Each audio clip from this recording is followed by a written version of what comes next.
Hollywood. From Hollywood. Welcome to the Rat's Ass Podcast with Mojo Elliott. All right, another hump day is here already. My God, it feels like we just humped. From the Mojo Studio on Sunset and Vine, who's ready to take off for another action-packed adventure? Let's do it. Here's what's on tap on the Wrap. I have reservations for a party of 5 today. Here's to you, Mr. Robinson. I'll tell you what I mean. We said goodbye to a legend on Tuesday. We're going to honor him today. And what Johnny said has led me to rethink my stink. The real story behind Kiss Alive 75. It turns 50 this month. You wanted to talk about music? Well, let me blow your mind with this one. Another round of head trauma is on the way. Today we're going to play star quotes plus our usual lunacy and loose behavior, including weird, wacky, and ridiculous people. That's what's happening on the Rat's Ass Podcast for Wednesday, September 17th. Thanks for pressing play today. I just saw where President Trump is in England to hang out with Prince Charles. I guess they've known each other for quite a long time, dating way back before Charles was King of England, and back when Trump was a Democrat and everybody loved him. Now, watching on TV, you can tell about 50% of England is really excited that President Trump is there. The other 50% have been paid to act like they're pissed because he's there. All right, let's get into the Wrap. As I watch America unfold since the murder of Charlie Kirk, I'm calling it murder because assassination doesn't really have the same zing as murder. And let's make no mistake, Kirk was murdered in cold blood. Now, because I'm kind of this observant individual, right or wrong, we'll see if you agree or disagree with this, but I see it this way. I now believe we have 5 political parties in America. We're fragmented to 5. There might be more, but I see 5 very clear. We have the Republicans, who are MAGA, libertarians like myself who still believe in capitalism, independents who don't want anything to do with either party, and they decide, okay, this is the better candidate. You have those folks. Then you have the independents who just don't want to admit they belong to a party, and they tend to go back to the party they left. Then we have the old guard Democrats, the Pelosi Democrats, we'll call them, who believed in big government. Government has the answers to everything. Now we have the 5th party that I called the Obamacrats. The Obamacrats.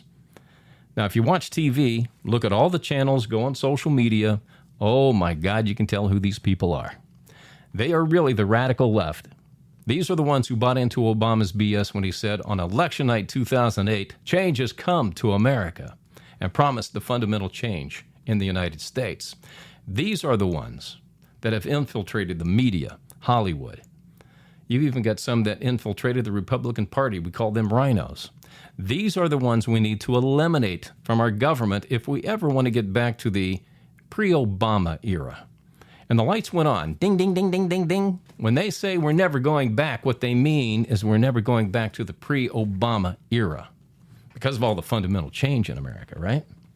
Now, if I had to take the temperature of the United States right now, here is how the right is feeling about the left right about now. You tell them I'm coming, and hell's coming with me, you hear? Hell's coming with me! Now, I kind of feel like we need to just take a deep breath and exhale, get our wits about us. Now, I assume you've been gobbling up all the details on the Tyler Robinson arrest. You know he's been hit with 7 charges and will face the death penalty in Utah. He has admitted to his trans lover and his parents that he was the gunman that, in fact, murdered Charlie Kirk. You also know that his tranny lover, Lance Twiggs, is working with the FBI to help them uncover evidence that will be used against Robinson. They're also digging into this app called Discord as well. But here's the question. Do you think Mr. Robinson has figured out yet that when he's sitting in the executioner's chair that his tranny lover will have moved on, long gone, forgot about him? Do you think when he's in that cell at night, he's thinking about this? Because you got to admit, Twiggs turned on Robinson faster than a hooker on her pimp to the popo. Really did. Didn't take long. All right, what do you say we get some liberal logic from the cool conservative? Because I think we can use some right now. Why is it when a liberal expresses their opinion, it's freedom of speech, but when a conservative expresses their opinion, it's intolerant hate speech? Hoo-ah! Ask not why the children shouldn't see drag queens. Ask why drag queens crave an audience of children. Holy shit! So talking to adults at work about sex is sexual harassment, but talking to kids at school about sex is necessary? Strange times. You know, if you disagree with the cool conservative, I got to ask, maybe you're the one not floating with both oars in the water. I'm just saying. Something to think about. All right, Robert Redford died on Tuesday night. What a great actor. He was 89 years old, had a good, long life. You know, as a kid, I grew up watching guys like Redford, Newman, McQueen, Eastwood, Jack Nicholson. Rugged men. At least that's how they were depicted in film. Men who like to smoke, drink, gamble, fight, and bang women. Yeah, that's why we loved them. So I've been thinking about this. When did it all start to change? When did we start seeing men showing up in movies as being more metrosexual or feminine? And I'm guessing it kind of started back when Richard Gere admitted he loved sticking gerbils up his butt. Remember that? Oh, God, there's a visual. No, don't put me in there. No. You know, Redford appeared in about 70 movies during his career, 70 to 75 movies. Most notable, though, Butch Cassidy and the Sundance Kid with Paul Newman. They also did The Sting together. Redford did one with Barbra Streisand called The Way We Were that was very popular. All the President's Men, I think that was with Dustin Hoffman. That's about Watergate. And the one in 1993 that drove me absolutely nuts was Indecent Proposal, because we talked about it. Oh, God, did we talk about this on the radio. The whole premises. Would you let your wife sleep with a millionaire if he paid you $1 million? Do you remember this? All the tongues were wagging about this. I swear to God, I said, can I take a vacation till this ends? My favorite, The Natural. Baseball movie. You know, The Lightning Boy. Everybody wanted to a Lightning Boy bat after that. But thanks, Roberto, for the movies. What a great bunch of movies you did. And may you rest in peace. All right, Johnny Carson is a name you should have heard of, even if you've never seen him on TV. You can scan Tubi. I think you can find some old episodes. I highly recommend it. He was the original host of The Tonight Show, now hosted by Jimmy Fallon, previously by Jay Leno. Now, Carson set the rules that have been broken by jagoffs like Colbert, Kimmel, Fallon, Jon Stewart. They were upheld by Leno and Letterman and Conan O'Brien to a certain extent. But I guess politicians try to get at Johnny for years to use his platform to promote their politics, and he would have nothing of it. Johnny liked making politicians look like fools, and he did a damn good job, too. He hit both parties equally, though. Nobody knew what party Johnny Carson represented. So if you've ever wondered what those late-night TV rules used to be, here's Johnny. Tell me the last time that Jack Benny, Red Skelton, any comedian used his show to do serious issues. That's not what I'm there for. Can't they see that? But you're not. Why do they think that just because you have a Tonight Show that you must deal in serious issues? It's a danger. It's a real danger. Once you start that, you start to get that self-important feeling that what you say has great import. And you know, strangely enough, you could use that show as a forum. You could sway people, and I don't think you should as an entertainer. Yeah, these are the same rules that I had to follow as a morning personality on the radio. Yeah, for years, the rule was, if you can't find the funny about a politician, don't do the joke. It was taboo. And hearing Johnny's remarks when I heard them the other night when I was listening to this, it made me think about my approach to the Rat's Ass podcast. Should I only talk about current events if I can find the funny? And all I can say is, to be continued. I got to think and drink on this one, folks. I really do. Because I think we are changing in this country again. Maybe I need to change too. Now, in September of 1975, KISS released Alive, which turned them into a monster band. I recall going to school and seeing kids in the hall wearing facial makeup like Gene, Paul, Ace, and Peter wore, and I got sucked into the music, but not the makeup. Everybody got sucked into the music then. Now, the story goes, KISS had released 3 albums that literally went nowhere. Their debut album called KISS, Hotter Than Hell, and Dressed to Kill. Then came Alive 75. And for a year, that's all my circle of friends listened to. The ones who were aspiring musicians, Ace Frehley taught them how to play. They all learned KISS songs. Now, for years, I thought that KISS Alive in 75 was a real live album. That goes until I landed in Los Angeles, and I met a guy who worked for Casablanca, KISS's record label at the time. It was KISS and all the disco bands. And he told me the truth about KISS Alive. Now, I've also heard this story from 2 other record execs, so they're either telling the truth because the stories were similar, or they're all in cahoots and lying their asses off about it. Because artist reps, to be honest with you, these are some of the most ruthless, let me say that again, they are the most ruthless and crazy con artists that I had to navigate around. And when we figured out that we couldn't trust the men, here came the women, the hot women. Sitting in my office, here came the 8 on the 1 to 10 scale. She would sit down and say, here's a new artist we'd like for you to listen to and consider it for your radio station. We'd listen to the song. I'd give feedback. Would you consider adding this record? I'd say, nope, don't like it. Don't think it's going to fit. And they would leave. Next week, here comes the 9. Same process. These radio stations are playing this song and you're not. Why? Wanted to know why. And, of course, as a lady, you're going to sit there because you want to stare. God, she's hot. Oh, my God, she's hot. You would try to keep them in the office as long as possible, debating why you're not playing that record. And when she left and you didn't add the record, and adding the record means you reported it to the trade magazines, and that's how companies got paid, partly, here come the 2 10s. Not 1, but 2. 4 boobs would be laying on my desk. I'm looking at them like, oh, no, my God. Oh, God, what are we going to do here? Am I going to play this damn record? It's a terrible record, and they want me to play this piece of crap. Oh, my God. And 9 times out of 10, they might offer something else. A little pot, a little cocaine, a few other things, maybe a little money. I never bought into that. That's how you ended up working at Best Buy. And I had a long radio career because, I kind of dug having character and integrity, so I never fell for it. But if you got past the 10s, then you got the call from the big guy, from the record company. Why aren't you playing this God blessed record? It's hot. It's hot. Everybody's playing it in town. You're going to lose ratings because everybody loves this record. That's how it was. That's how the game was played. Yeah, the old 8, 9s, and 10s, and then the big guy came knocking on your door if you didn't play a record. There is a book from Joel Whitburn. It's called Billboard's Greatest Hits, and it traces all the songs all the way back into the 50s. And as I started doing music tests as a programmer throughout the years, I learned that probably 50% of those songs in that book should have never made the radio.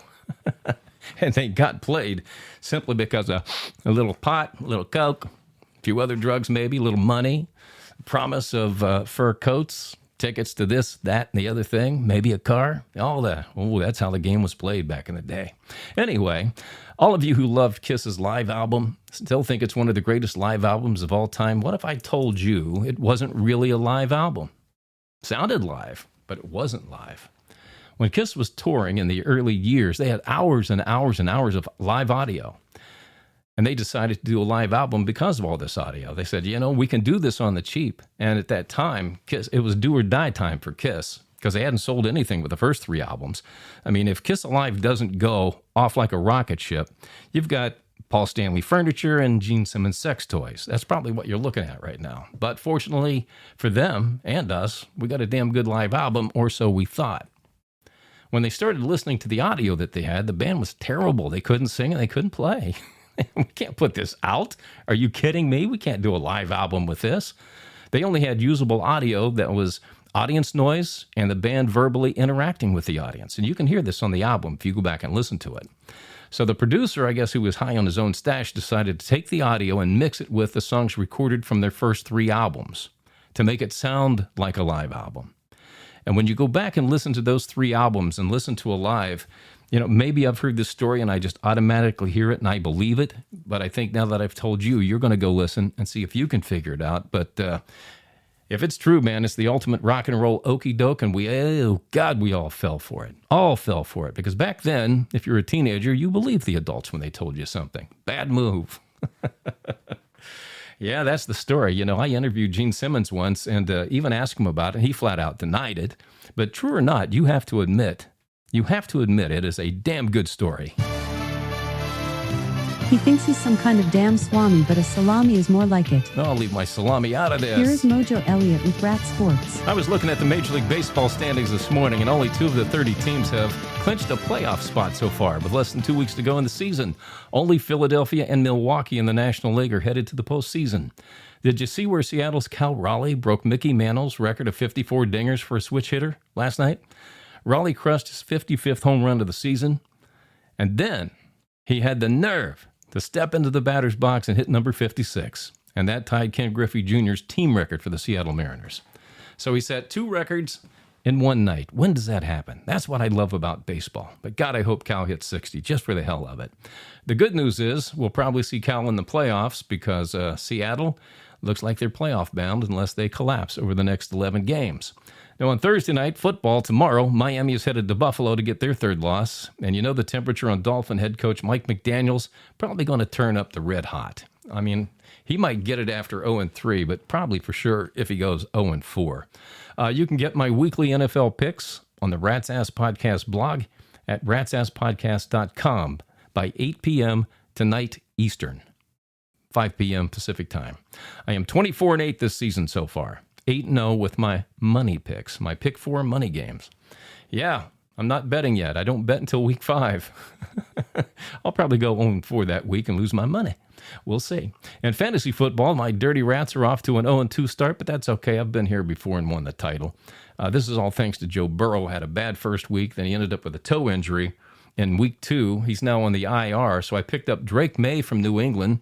He's the best available, ranked 8th right now, and if he turns out to be a dog with fleas, I'll pick somebody else up, but I don't need him until week 12, or unless Justin Herbert goes down, who's moved up to QB1. So my lineup this week for fantasy football: quarterback Justin Herbert, running backs Kieran Williams and Chuba Hubbard, wide receivers Jamar Chase and Deebo Samuel, tight end Brock Bowers, flex player is Kenneth Walker, kicker Daniel Carlson, and I picked up the Chargers defense to replace the Vikings who replaced the Steelers.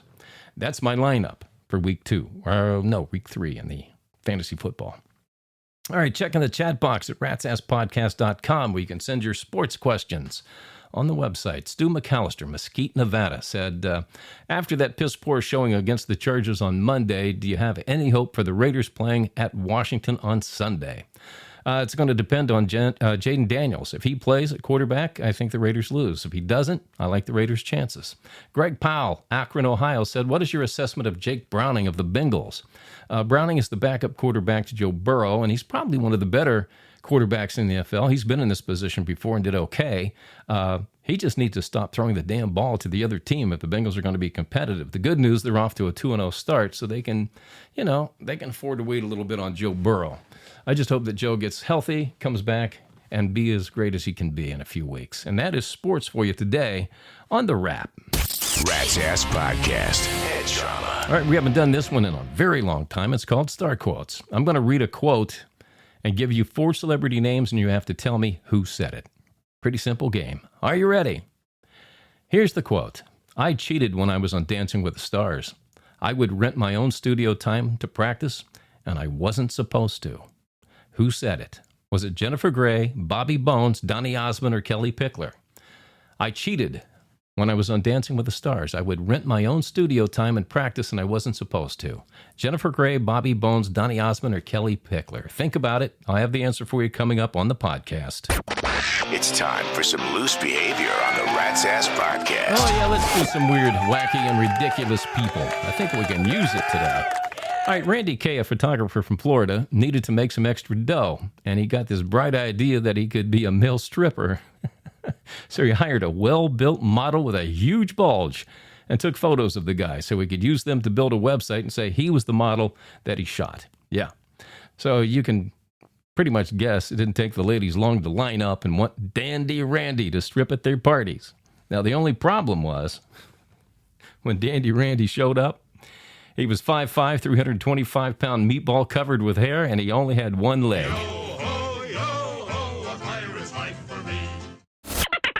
Hey, heads up. Here comes your celebrity cheese.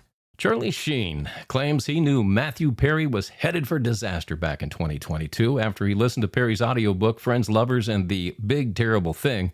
Sheen said he didn't have that perfect diction he always had on the TV show Friends, so I knew he wasn't sober. Matthew Perry, died a couple of years ago, October of 2023, of an overdose, and Sheen also added that he didn't know Perry very well. I guess not, or he probably would have ended up in the hot tub with Perry. Oh, you're going straight to hell for that one. Country singer Jelly Roll continues his quest to lose enough weight so he only has to pay for one airline seat ticket.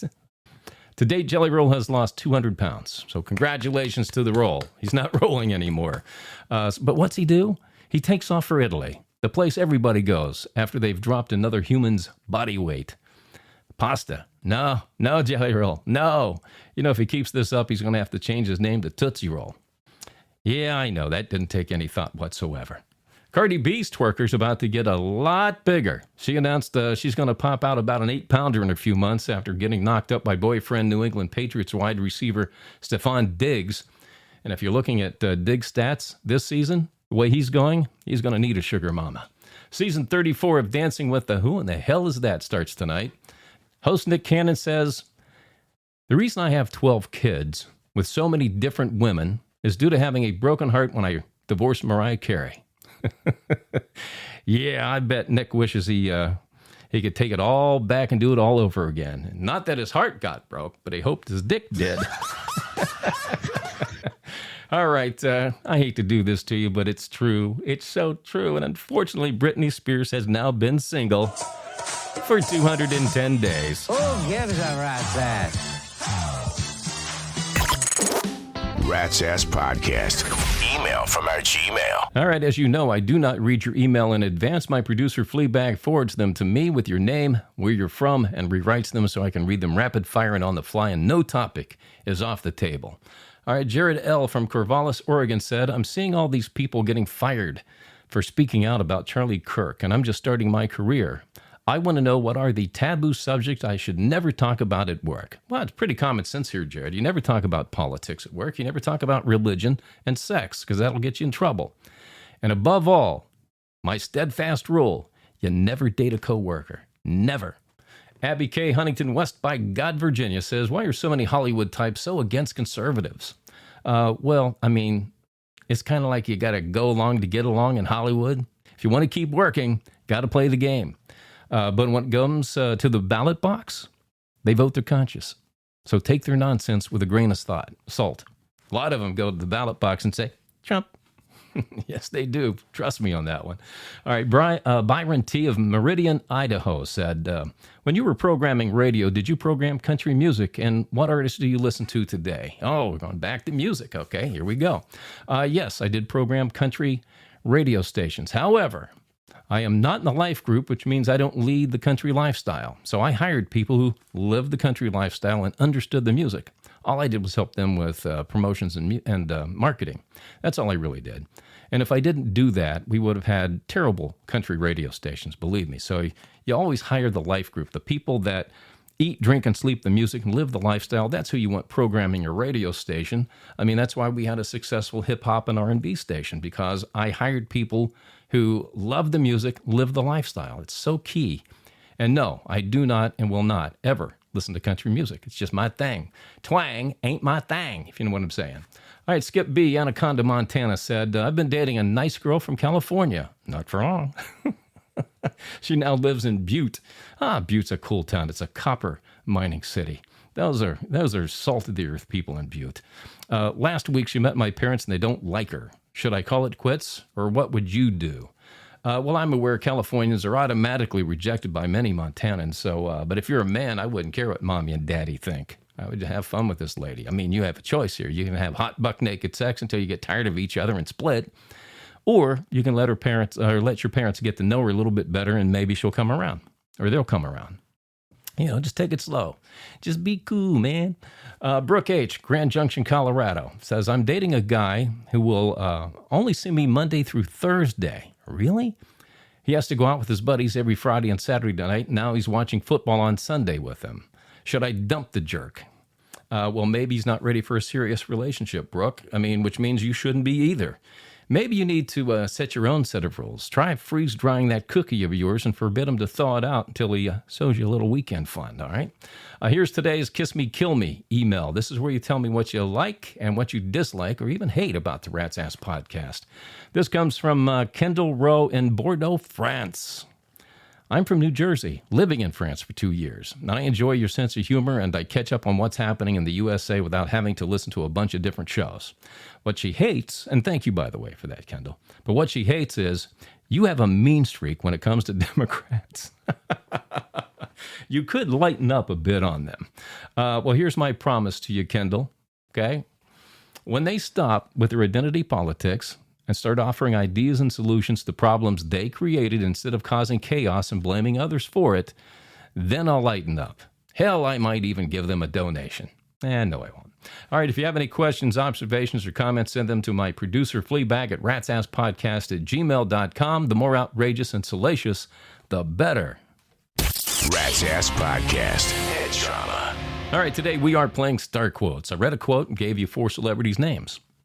And you have to tell me who said it. Here's the quote again. I cheated when I was on Dancing with the Stars. I would rent my own studio, time to practice, and I wasn't supposed to do that. Who said it? Was it Jennifer Grey, Bobby Bones, Donny Osmond, or was it the sexy Kelly Pickler? If you said Bobby Bones, Yeah, baby. yeah, never trust a radio personality. But if you missed it, go see a doctor about your head trauma and get well soon. All right, I'm going to mosey here. There was a documentary on how to spot a liberal without colored hair, black rimmed glasses, and a bone in their nose that I'd like to check out. But I do have one more thing for you. Now, I'm sure you've probably experienced this too, by the way. Did you know when you become close to somebody, you hear their voice when you read their text and emails? I can't get away from hearing your big ballsy voice.